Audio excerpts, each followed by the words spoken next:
Hello friends, कैसे आप सब लोग and thanks for watching my channel. Friends, इस वीडियो में हम सिंटेक्स प्लास्टिक के बारे में डिस्कस करेंगे। और ये जो आप इसका चार्ट देख रहे हैं वीकली चार्ट है। शुरू करेंगे हम करंट प्राइस एक्शन से।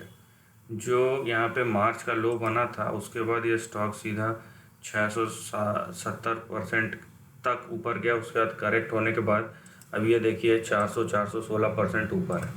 ठीक है, तो पहले हम इस ट्रेंड को एनालाइज करते हैं।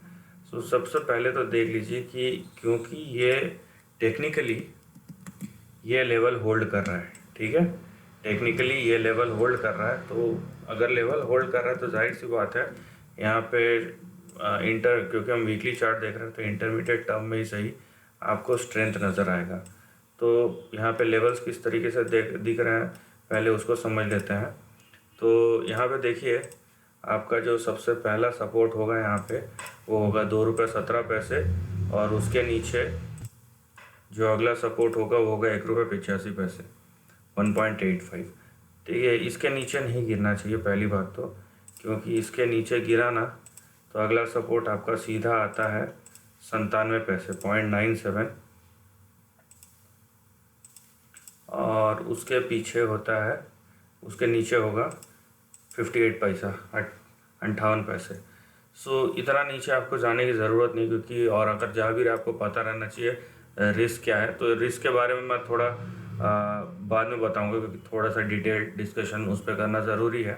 फ़िलहाल हम प्रॉफिट के बारे में देख लेते हैं। तो यहाँ पे देखिए जिस तरीके से यहाँ पे प्राइस सेटअप है, तो आपका जो इमीडिएट टारगेट है वो 2.91, 2 रुपये 91 पैसे है, और उसके ऊपर गया तो आपको 4 रुपये 87 पैसे, 4.87, और उसके ऊपर 5 रुपये 97 पैसे, 5.97, ये लेवल्स आपको देखने मिल सकते हैं।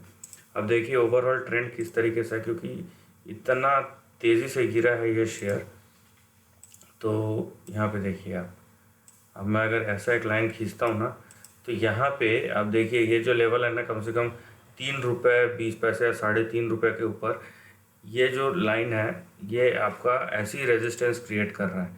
तो यहाँ पे बहुत ज़रूरी है कि ये 3.5 रुपये के ऊपर तो भी जाए कम से कम, ताकि जो ट्रेंड है ना वो सस्टेन हो सके, कि हमको ये कॉन्फिडेंस आ सके कि यहाँ पे एक सस्टेनेबल बाउंस बैक हो रहा है। ठीक है, तो उसके लिए कम से कम 3.5 रुपये के ऊपर जाना चाहिए। तो यहाँ पे अगर 3.5 रुपये के ऊपर गया, या जैसे भी आप देख रहे हैं यहाँ पे 2 रुपये 91 पैसे, 3 रुपये के आसपास ही है, इस लाइन के ऊपर क्रॉस किया तो आपको 4.87, 5.97 दिखेगा। अब अगर स्टॉक जो है 5.97 मतलब 6 रुपये हो ही गया, वहाँ तक जाता है ये। ठीक है, वहाँ तक अगर ये स्टॉक जाता है तो अगला टारगेट आपको 17 रुपये का दिखेगा। ठीक है, मैं और एक लेवल हाई ले लेता हूँ, 17 रुपये, और उसके बाद प्रोबेबली अगला टारगेट आपको ले जा सकता है यहाँ पे 29 रुपये के आसपास। तो यहाँ तक के लेवल की आपको पॉसिबिलिटी दिख सकती है।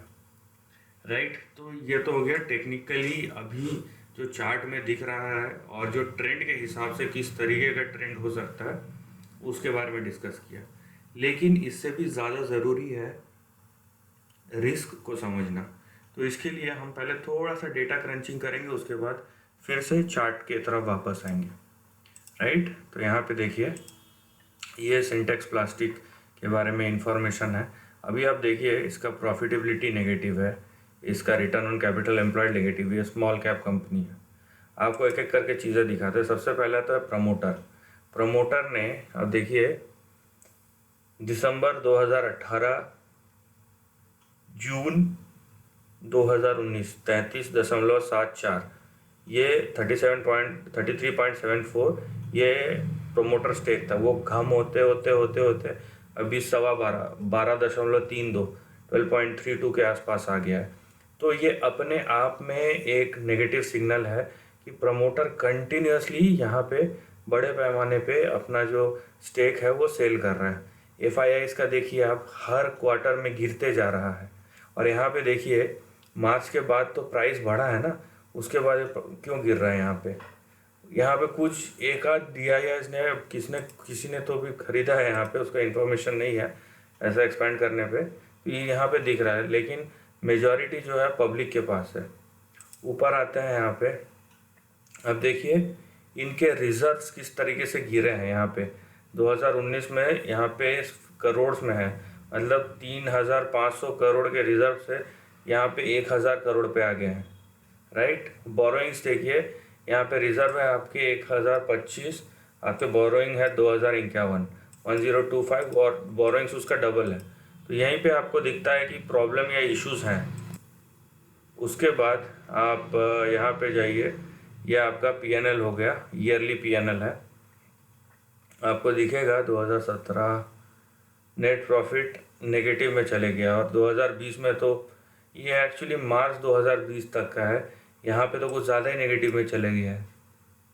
और इस पीरियड पे तो हेल्थ इशू जो अभी लॉकडाउन में उसका इम्पैक्ट भी नहीं दिखा, एक्चुअली मार्च के बाद शुरू हुआ था, तो इसमें उतना नहीं दिखना चाहिए। लेकिन ये जिस तरीके से गिरते हुए जिस तरीके से नेगेटिव हुआ है यहाँ पे, ये बहुत सारी चीज़ें हैं जो यहाँ पे आपको इंडिकेशंस दे रहे हैं। और दूसरी बात, यहाँ पे ऐसा नहीं है कि आप देखिए यहाँ पे 2018 में भी कुछ पॉजिटिव्स थे, और 2019-20 में आके ऐसे भी दिसंबर 2019 के बाद यहाँ पे नेगेटिव कम ज़रूर हुआ है, लेकिन नेगेटिव नेगेटिव होता है, राइट। तो बात यहाँ पे यह है कि कुछ इम्प्रूवमेंट हो रहा है या हो सकता है, वो सब ठीक है, लेकिन यहाँ पे जो ओवरऑल नंबर्स आपको दिख रहे हैं वो कुछ अच्छे नहीं दिख रहे हैं, नेगेटिव भी बोल सकते हैं।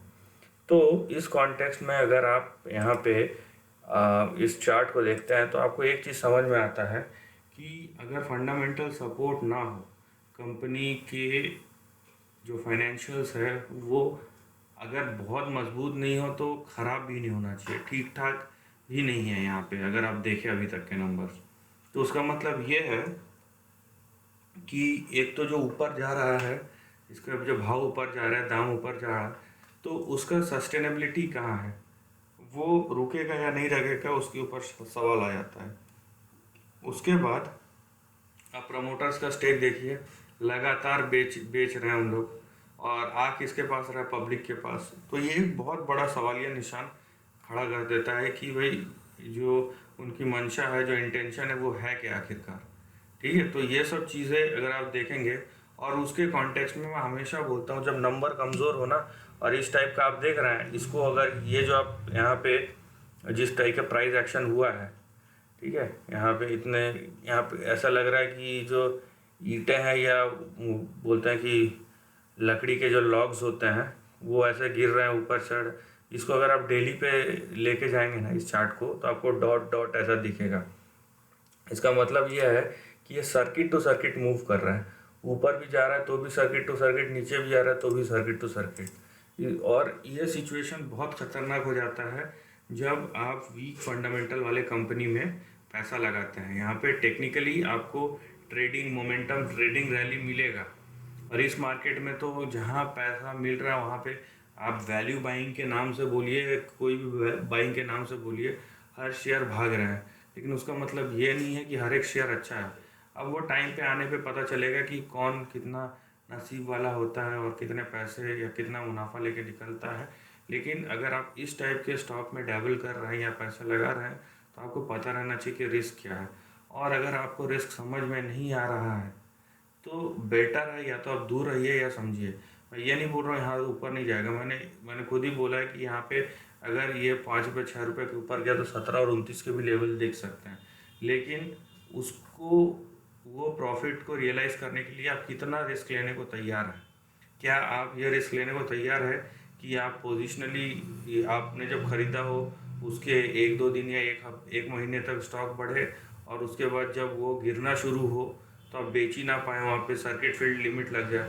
क्या आप वो रिस्क लेने को तैयार है, या और कोई रिस्क इस तरीके से जिससे शेयर प्राइस बहुत तेज़ी से गिरे? अगर ऐसा है तो ठीक है। मेरा बोलने का मतलब यही है कि आपका प्लान ऑफ एक्शन तैयार होना चाहिए कि आप क्या करना चाहते हैं। सो इन सब केसेस में जो भी कीजिएगा थोड़ा सा देख समझ के कीजिएगा। बाकी इंडिविजुअल थॉट प्रोसेस और सबकी रिस्क टेकिंग कैपेसिटी, सबका सोचने का तरीका अलग होता है। So this is the end of the video पसंद आए तो लाइक और शेयर कीजिए, थॉट्स कमेंट सेक्शन में लिख के बताइए, और ऐसे नए कंटेंट के लिए चैनल को प्लीज़ सब्सक्राइब कीजिए। Lastly, take care of your family and friends.